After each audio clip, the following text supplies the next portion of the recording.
So, what would it take for you to walk away from your career that you spent years building? And if you did, would it cost you your identity or finally give you the connection that you've been craving with your family?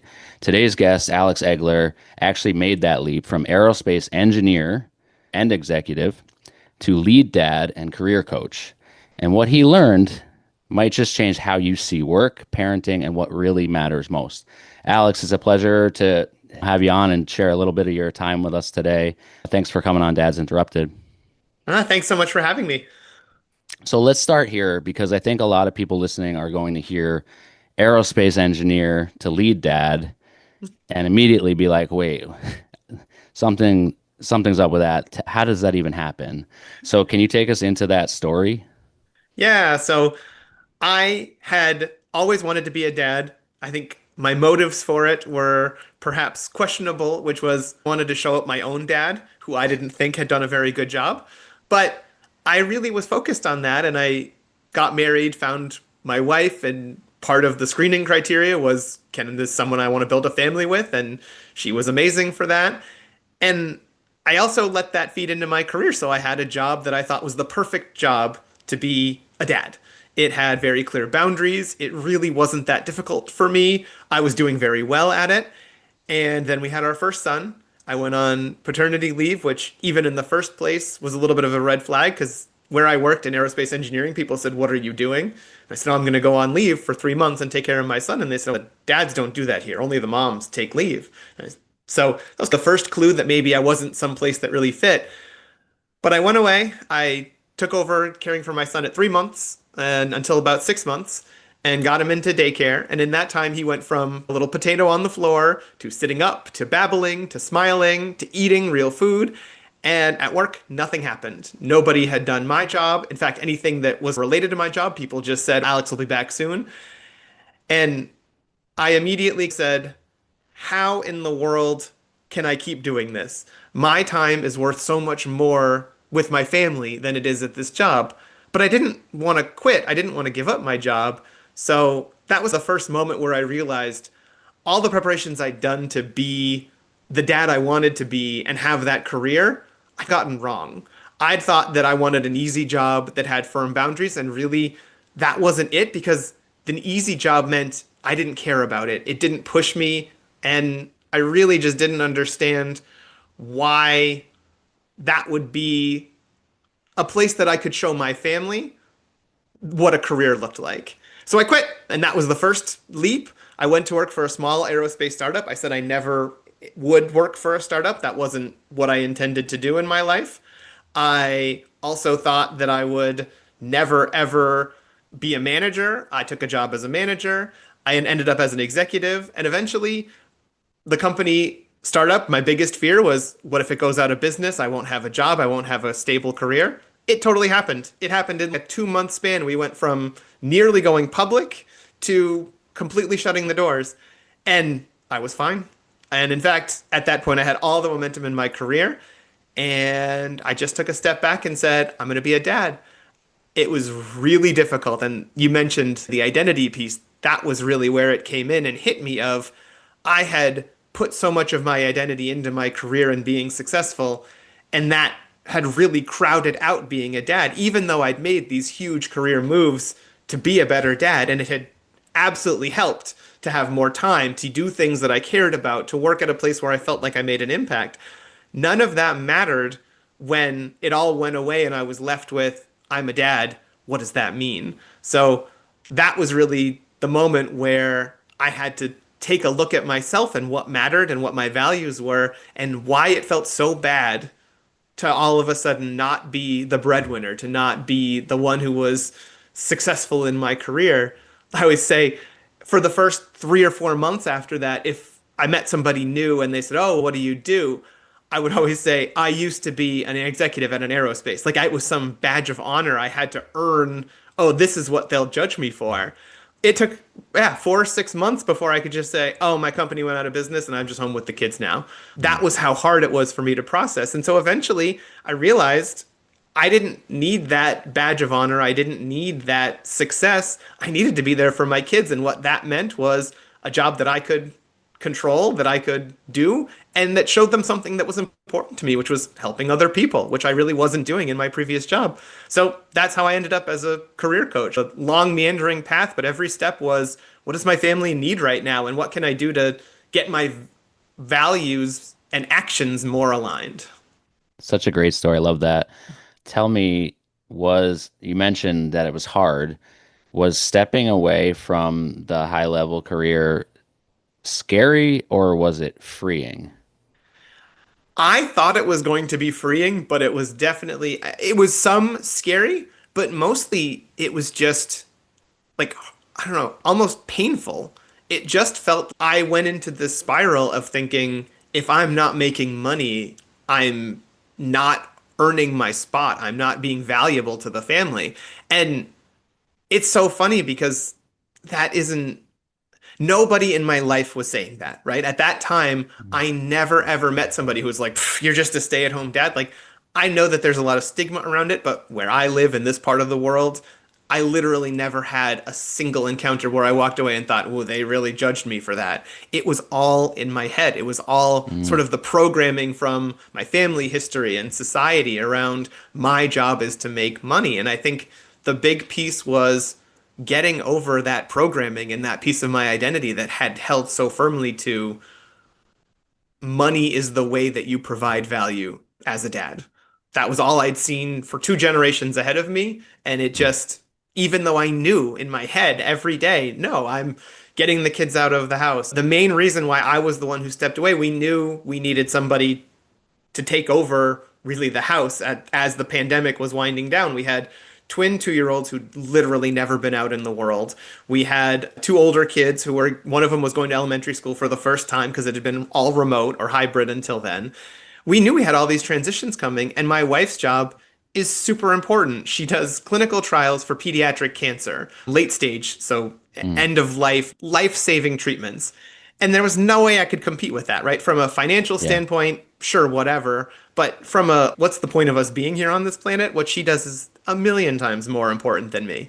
So it was a no-brainer for me to take over, but it still didn't feel right for quite a while. Yeah, and I imagine making such a big shift also changed how you define success. So what's something you used to believe about success, either in career or parenting, that maybe now you don't believe it anymore?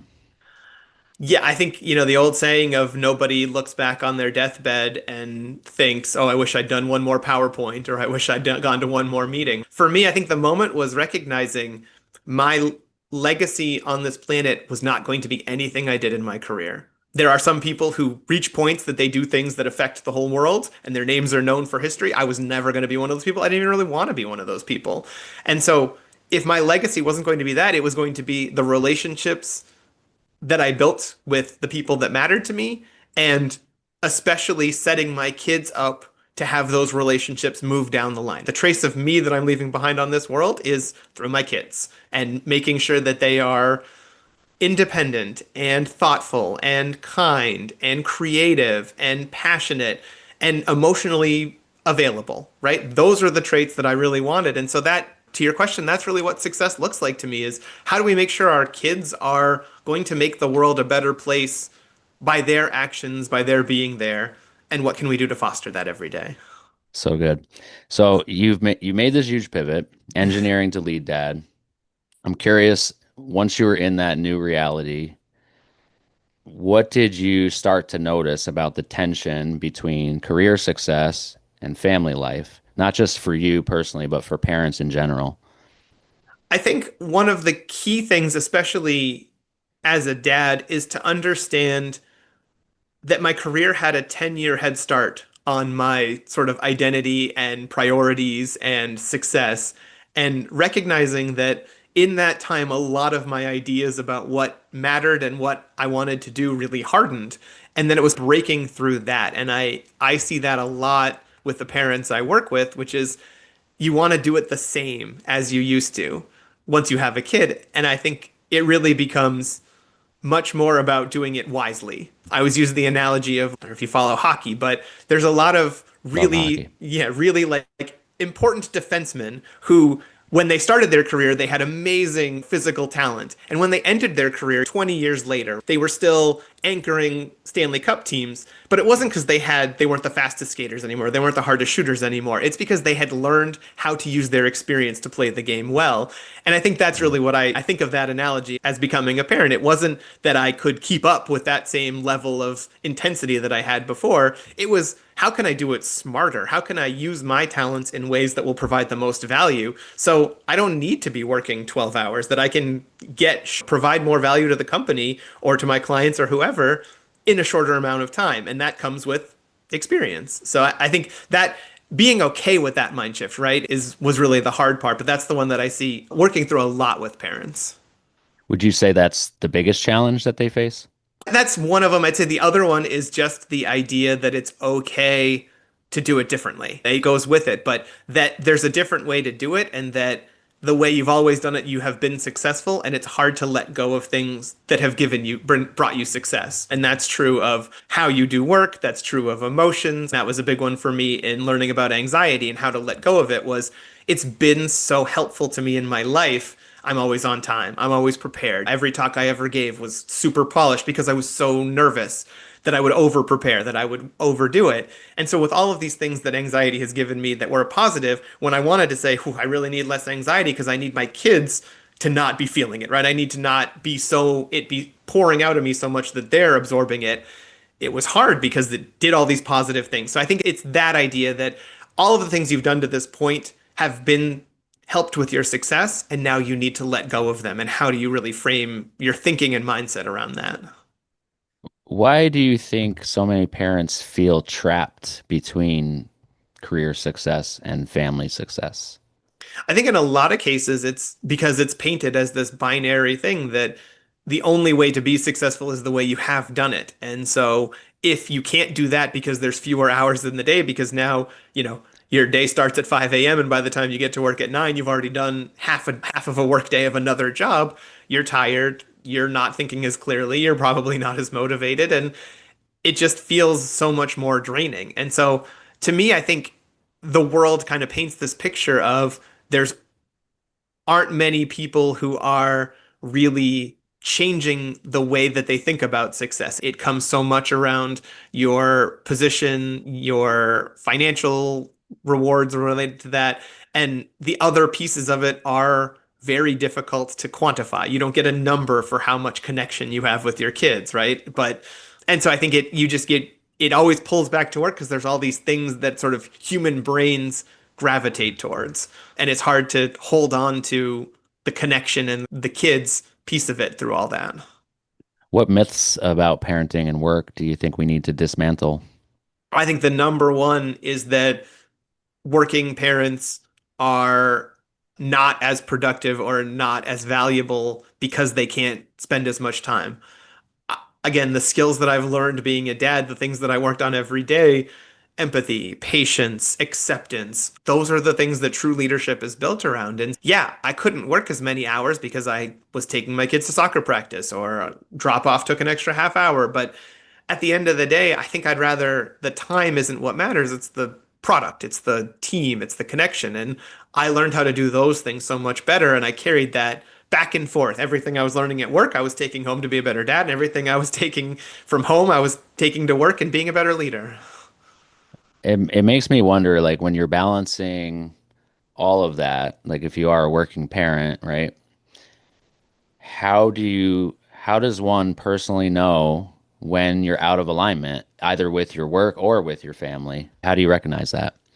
For me, I generally talk about it in terms of energy.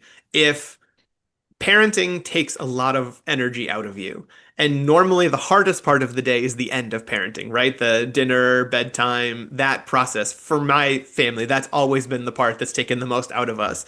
And it's really just a question of how much is left in your tank when you get to that point. You can't rearrange it so that you put your kids to bed first thing in the morning and then go to work. So you're stuck with this arrangement. If you're arriving at 6:37 when you're starting this process and you are just defeated from the day, right? You feel I didn't do a good enough job. I wasn't able to get what I wanted to. I know that I'm letting my work down. If that's how you're feeling, then you're never going to make it, that the rest of that process is not going to go well. There's tons of research to show that this idea that you could segment out your personality, it doesn't exist. Mental health challenges carry over. There's only one you. And you only have one emotional reservoir to draw from. So to me, I'd say that's the main clue is when you're going into that moment, or even worse, if that moment really matters to you, being there for dinner, being there for bedtime, and you can't even accomplish it, right? You can't get there because you're feeling like I have to stay at work, I have to do this. Sure, there are deadlines that happens every once in a while, but if that's like a consistent pattern, or when you're showing up, you're just like, I just need to get through this. I can't handle this. I can't handle the crying. I can't handle. Those are the moments your kids are going to remember. They're going to feed off of that, and they're going to start making those negative associations back. My dad was tired and impatient and mean, and that was because of work. And then they're going to think work makes you mean and impatient and tired. I don't want to work. And that's not the kind of association I want my kids to make. I want them to see me come home happy and ready. And the way you do that is you have a job that you care about, that you make an impact at, that supports you in being who you are, and you don't feel like, oh, I have to be somebody different there, that you can come Mm. home with that full reservoir, or at least most of it, ready to tag in on the most important job of the day. Oh, yeah. So many of us are walking around with masks on, trying to perform for other people, right? It's like you need to impress other people. And then somehow doing that day in and day out, you start to lose the connection to yourself. What you're describing feels like it requires a ton of emotional awareness to navigate. You actually named in the pre show questions, you named empathy as one of your relationship superpowers. Let's talk about that for a second. Mhm. How has that shaped the way you parent and coach through these challenges? Yeah, it was a big piece. I'd say understanding emotional intelligence in general, but empathy specifically, is probably what led me most down this path. I thought for the longest time that what my value was most useful to a company was my ability to write computer programs that designed things that fly.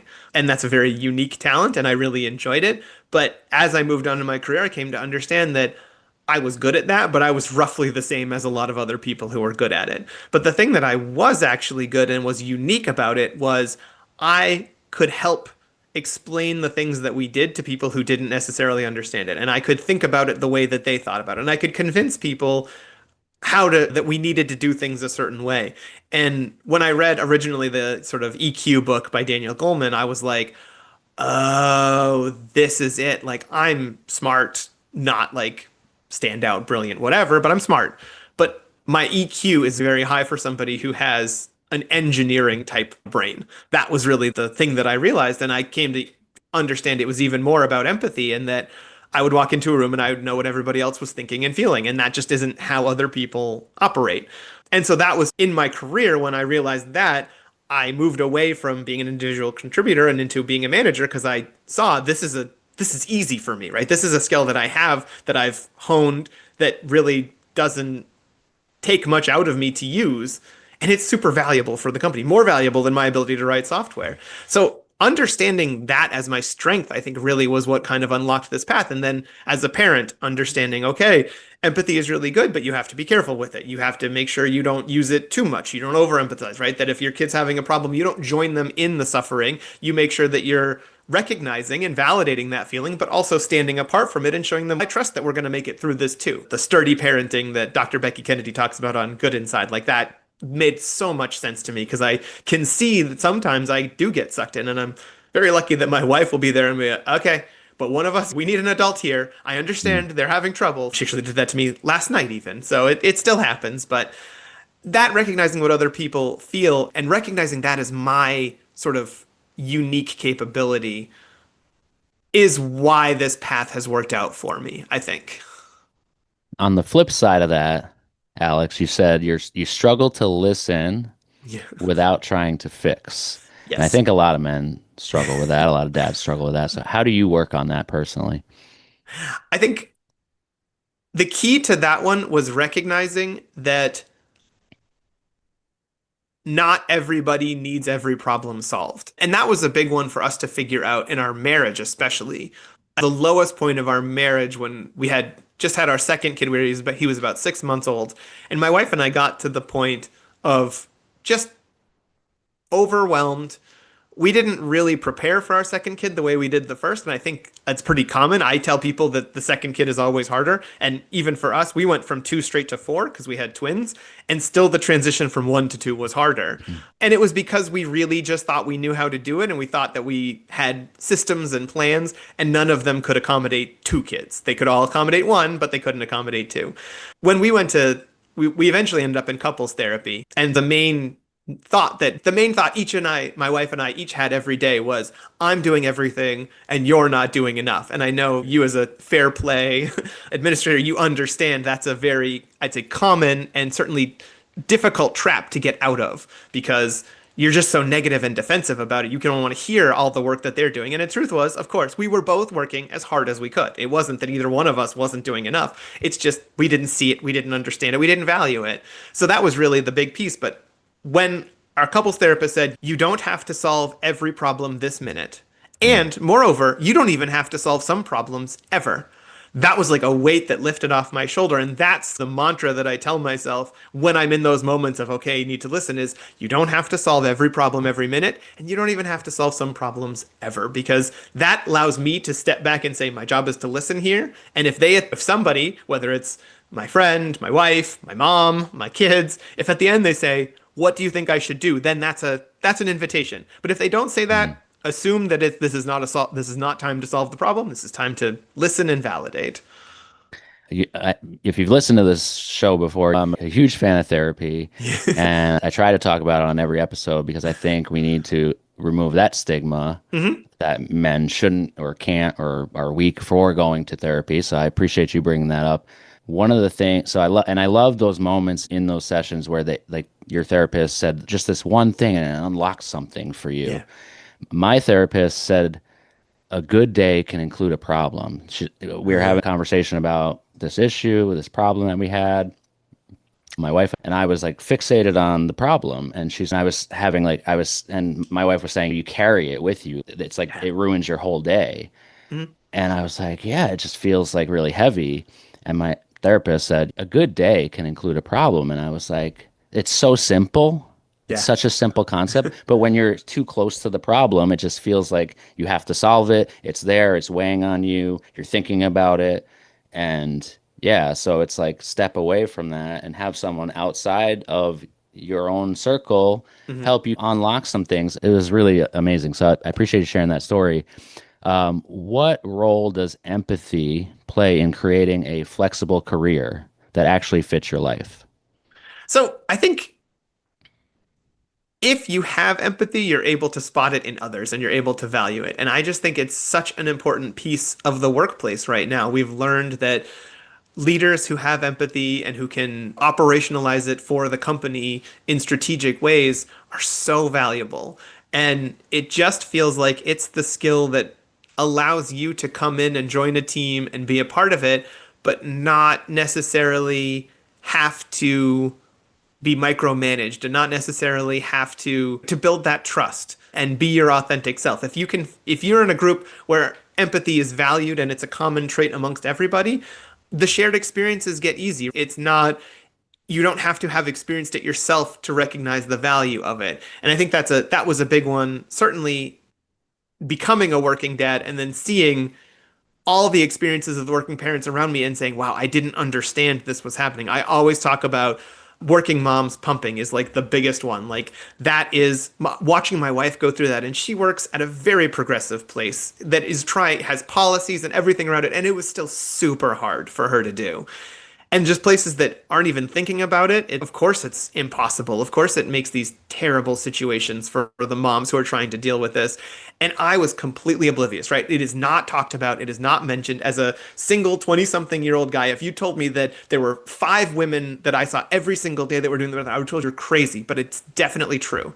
And those are the types of things where empathy is, oh wow, I didn't know that. And non-empathy is, I don't want to hear about that. It makes me uncomfortable. Let's shut it down. Mm. And so I think flexible workplaces are built on empathy because it's people saying, yeah, I don't know what your situation is, but I don't need to. I trust that you're going to do it. And I know that whatever it is, if it's hard, if you have to go leave work to deal with it, go. When I took over my team, I told them I talk about being a parent a lot. About three-quarters of my team were parents, but I was like, that's what I use my flexibility for. I don't care what you use it for. You don't have to be a parent to get it. Everybody gets it the same. You use it for what you need to, and you don't have to tell me about it. I trust you, and that's what we're going to do. And I think that's really, again, that's Mm. that the trust and empathy. Don't know what you're going through. I'm happy to hear about it if you want to share, but I trust it's hard and you're going to do your best. Yeah. Yeah, and it's not coincidence that companies as big as Google and Microsoft are investing billions of dollars into these types of programs for their leaders. Let's shift gears into the really practical side. Okay. So for the parents listening who feel stuck in a job that doesn't give them the space that they need, where do they even start? So I think the starting point that I always recommend is think of your career highlights. And I don't mean, oh, I completed this project, like as fine grained moments as you possibly can in your career. Pick three, five, whatever, and say, that moment I felt so proud, happy, excited, whatever. Again, whatever you value, that'll come out. Highlights is a loose word on purpose, right? But write down what they are. And again, in as much detail. This is what happened at this moment. This is what led up to it. This is how I felt. And if you can come up with three of those and then look at what are the common themes, right? It was for me, like one of them is honestly like there was an employee who was an absolute superstar and they were just very quiet. They had been raised in a culture that didn't allow them to speak up, didn't really teach them that was something that was valued, but they were just so smart. And the time when I knew that my value was getting them to learn that they had a voice and to start using it. And I just remember that sitting there and they spoke up in a meeting with the whole team there, and their point was like unbelievably clear and so valuable, exactly what we needed at the moment. That was one of my proudest moments, right?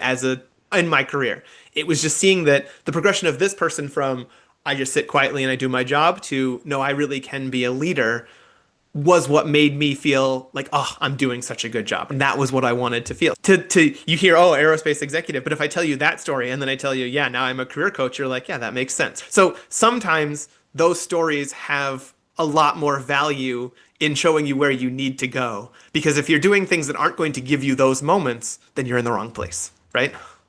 Yeah, love that. Career highlights. What's one mindset shift working parents need if they want more freedom? I think honestly, the biggest one that I work around is just the belief that you deserve it and can find it. So many of the people start from there's no way I can find that. Like the idea that I could do my job and have that is just impossible. And I'm not going to say it is possible for everybody. There may be situations, certainly there are first responders and things like that are not going to get flexible remote jobs in those fields and we absolutely need those people. So I'm not out here to try to make all work remote. That's not my job or not my goal. But I do believe that with enough creativity around it, there are ways that most people could find better jobs than they have. And that's really what I want to help people explore is how can we it usually boils down to a mindset around that's impossible because we haven't seen it as much. But the pandemic really did open up a lot of channels on this. Some of them are being closed back down as we speak, but at the very least, it showed us that it was possible. And then, so breaking that mindset of there's no way that can happen, and then figuring out what are the constraints that really exist and which are the ones that you've put up artificially. How do we knock those down? How do we reimagine those or move them slightly such that it becomes more feasible? That's such a big mindset shift. But I'm thinking too of the parent who's listening who right now and they just feel like totally stuck. Yeah. What is like just the tiniest of steps that person could take right now? The easiest thing that I have my sort of go-to technique for if you're feeling really out of alignment, but you don't feel like there's any way you can change jobs or anything, is write down at the end of the day. And I advocate when you first start writing down, you don't need to write it down forever. It's a real simple exercise, but I use this still all the time when I'm feeling like, what did I do today? Why did this happen? I try to write down three things. One thing that I did that I was proud of at work. one thing that I did that built connection with my family, either my wife or my kids, and one thing that I did that was just for me. And so on most days I take a walk, and that's the thing for me. If I don't get to do a walk, I got to think of something else. Did I read a book with my kids? Did I go play a game with them? Did I go for a walk? Whatever it is. And then what did I do at work that I really felt like that was valuable? And if I can't think of each of those, if something of one of those categories is blank, then the next day, the first thing I do in the morning, whether it's first thing at work or whatever, is the thing that I was missing the day before. So it allows you to make sure that all of the different buckets are being full. And if you realize, for me, if any of the buckets are empty, it's always the what did I do for myself? That's the first one to go on any given day.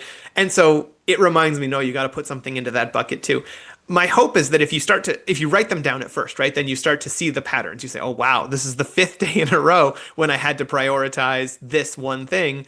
You start to see that imbalance, and even just making sure, okay, I did do one thing with my kids today. Even if I felt like I worked so hard, I didn't get anything done. Here's one thing that I can be grateful I did accomplish. That's my first go-to suggestion is how do we get yourself a little bit more back in balance just day by day?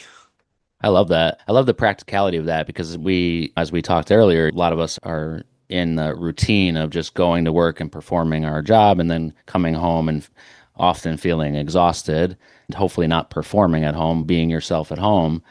And that routine can get monotonous and it can also get overwhelming. And if you're not tracking, I love that system of just tracking it. And it's really easy, like you said. So I love that.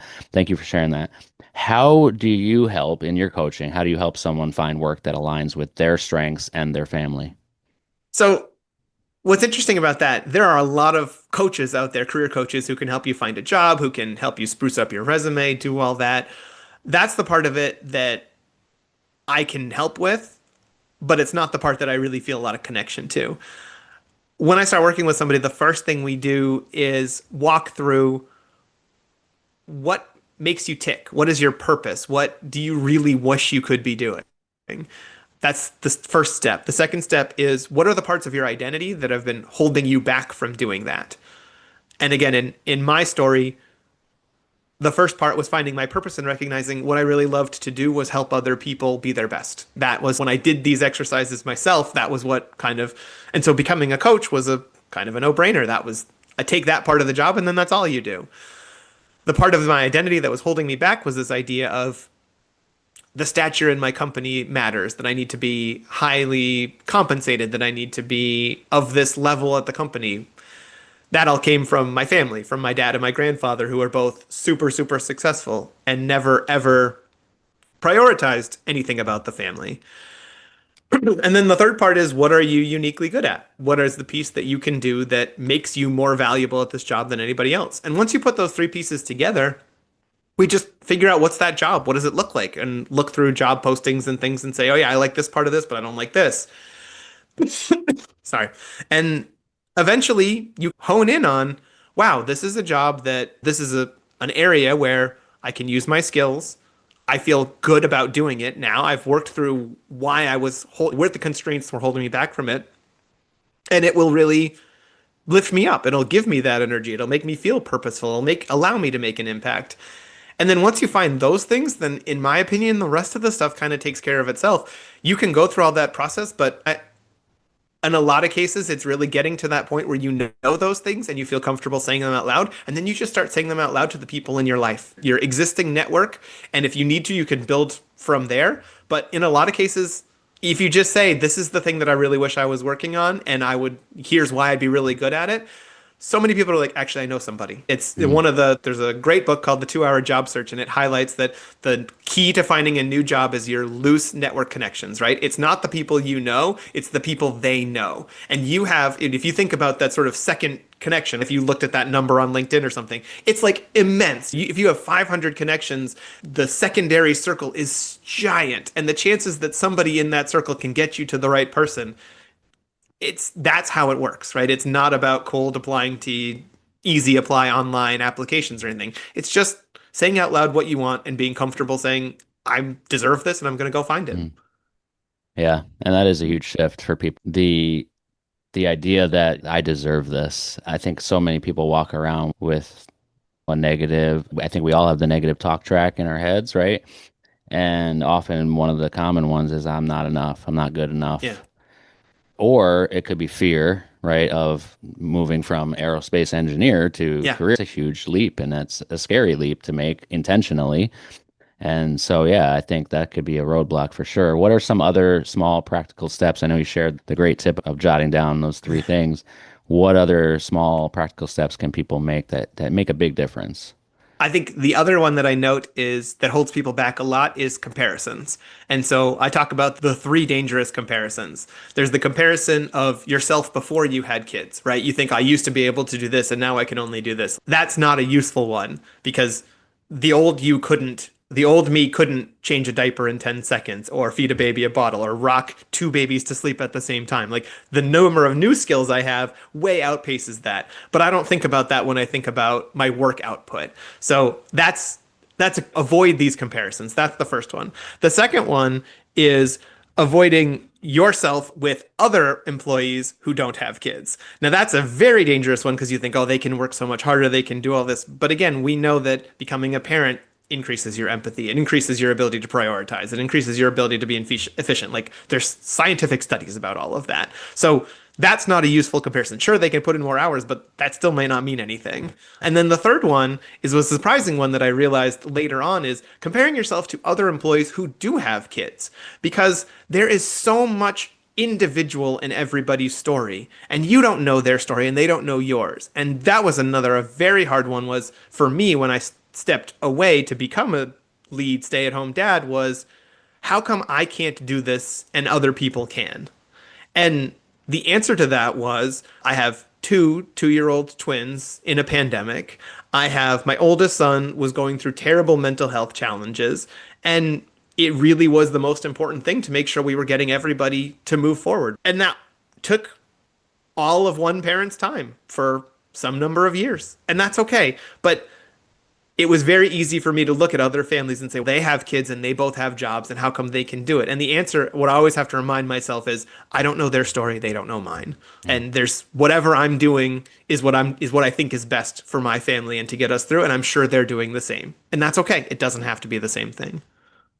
Yeah, I keep thinking of the word connection because everything is about everything we've been talking about this Yeah. entire conversation is really about being really connected to yourself. And then how can I get more connected to other people, whether that's at work or with your family? It's all there. That's it. That's the Yeah. trick. I think we lose sight of who we are because we are so distracted in this busy world that we live in. And if you're a parent, obviously you're busy as well. I love how tactical that is. I also know that the personal side matters just as much as the strategy. So let's bring it back to you as a dad and a partner just for a second. Hmm. What is one parenting or marriage lesson that you wish you had learned earlier? I think my number one that I learned in parenting and have taken everywhere else in my life is that acceptance is the key. That when you're parenting, you are parenting another human being. And even though they might be 2 years old and make the absolute worst decisions all the time, they are still an autonomous human being. And human beings will fight against being told what to do. It is in our nature. We don't like it. And so learning to accept that each of my kids has their own plans and their own ideas, and that's okay. And that we don't always have to do my plan. Sometimes we do, right? My plan, if we're crossing the street, we do dad's plan. No, Right. no question. But if we're putting on shoes, man, like if it's going to take an extra 5 minutes, but they turn it into a game and we have more fun with it, was there anything else that was more important than those 5 minutes? So getting in that mindset of true acceptance of them, me saying, okay, it's time to put on your shoes, and them saying, no. And then instead of me they're looking to make a fight because I've opened with, I'm telling you what to do. For me to just say, okay, and just sit. Not that I'm going to try to just be okay with the fact that they have said no. I don't have to change it. I don't have to punish anybody. Just no is their answer. When I had, again, this is actually another moment in therapy. I had an anxiety therapist who said, have you tried just accepting that they have a different opinion? And I was like, that's bananas. That won't work. And he's like, just try it. And he's like, okay. So we were actually literally talking about putting on shoes. And so I think it was probably the next day I was like, it's time to go. And my son said, no. I said, okay. And I just sat down on the couch and he looked at me and he just went over and put on his shoes. He was like, oh, okay. If it's okay that I don't put on the shoes, now I'm fine with it. And I thought, what is this magic? And Mm. it's not foolproof. It's not 100%. But so often, the answer to any sort of clash is just accept their opinion and then do nothing. And so Mm. often, they're much more about the fight and the battle and getting their own way that if you give it to them, they'll stop fighting and they'll just go along with whatever you wanted. Because again, I know much more than they do, and they know that somewhere in their little tiny developing brains. And so they'll eventually come around. And the penalty for that is usually just how long it takes to do things. And again, what's more important than this? So I think if I have one sort of magic unlock thing in parenting, it's just accept that they have their own opinion and that's okay, and you don't have to do anything about it. Don't have to solve the problem right away. Say exactly. Same coin. Yeah. Yep. So you asked me at the start before we hit record if I was going to ask this question. I am going to ask this question. What does being an interrupted dad mean for you personally? Yeah, so I thought about this and I came up with the answer that I wanted to give. So I'd like to use it as a full sentence. Becoming a dad interrupted my career in the absolute best way. And Mm. that's really becoming a dad interrupted the plan that I had. And I am so grateful for that every single day because the plan I had was dumb. It did not use any of the skills that I had. It would have taken me to a very boring and uneventful place. And when I became a dad, that all changed. And I could not be more grateful to my kids for the new path that I'm on. And I never would have done it without them. That's one of the best answers we've gotten to that question. Now, if your kids could describe you in 3 words, what do you think they'd say? My wife actually does this exercise with them on Father's Day and writes it down. So what are the words to describe? The most common ones are kind. I'm trying to think of the poster. Empathetic is my oldest. He says that because he knows that word. And just present. That's what my younger Mm. ones, he's always here. But yeah, and then they will also say things like stinky. That gets thrown in there. So we Yeah, can't roll yeah. that They're out. still they're still in that age. My son, my youngest, is about to be 10, and he would definitely say those things still. So Yeah. Um, hearing you talk about all this, it makes me think about the bigger picture. So, what would you want your kids to take away from watching you and how you live? What what do you want to model for them? I know you've said a few things already, but I guess sum it up. I think what my wife and I have really settled on is the most important thing we want for our kids is to find things in this world that they are passionate about and that help others. That's what it boils down to. We want them to be the type of person who doesn't hesitate to reach out and help other people and make sure that they're thoughtful of the what they're doing, how it affects the world. And after that, we just want them to find something that makes them excited, that makes them happy, that makes them care about what they're doing. My wife loves her job and she's so good at it. And this switch into being a coach has showed them there's lots of different career paths out there. And I think that's going to be a message that gets more and more important, especially as AI and all of the future of work comes.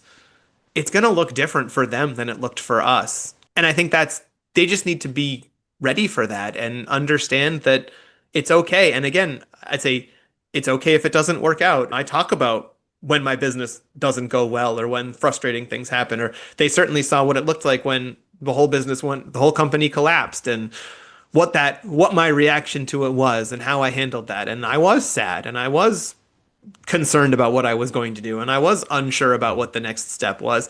And we shared that with them, even though the 2-year-olds probably didn't really get it, but the other ones were like 5 and 7 or 5 and 8. Mhm. And that was okay, that they would see dad not know the answer and sit with the uncertainty. And at the same time, trust we'll figure it out. We'll get through this. Love that. So let's end on this. If you could leave parents with just one piece of advice about building a meaningful life at home and at work, what would it be? Ooh. I think what being a parent showed me was that I was doing a lot of my choices were based out of fear of negative repercussions. I had a stable career that was prioritizing something that I wouldn't get fired from, something that would be there and I'd get to choose, that wouldn't go out of business. And I think what having kids did for me was it taught me to be less defensive. Let's play less defense in my life and play more offense. Do more things that have high upsides and maybe fail. So I think that would be the one thing I would say is don't be afraid to try for things that you might fail at because that's just as it's such an important thing for your kids to understand. The growth mindset, the idea that the Michael Jordan didn't get where he was because he was a naturally talented athlete. He was, but it was all the hard work from there, right? And so show your kids the failure, show your kids the hard work, show them the blood and sweat and tears, but don't be afraid to shoot for things that seem hard or scary because they need to see that's the thing that will enable it in them. So good. So, Alex, where can people connect with you and learn more about the work that you do? Yeah, the easiest place is usually on LinkedIn. Empathicegg.com is my website. You can go there too. Those are the two places. I post about being a parent and the silly things that happen in my life and finding a career that matters and all of that. Awesome. Thanks for coming on. Thanks for sharing your story and your wisdom with our listeners. Really appreciate you taking the time to do this. Yeah, thank you so much. It was fun.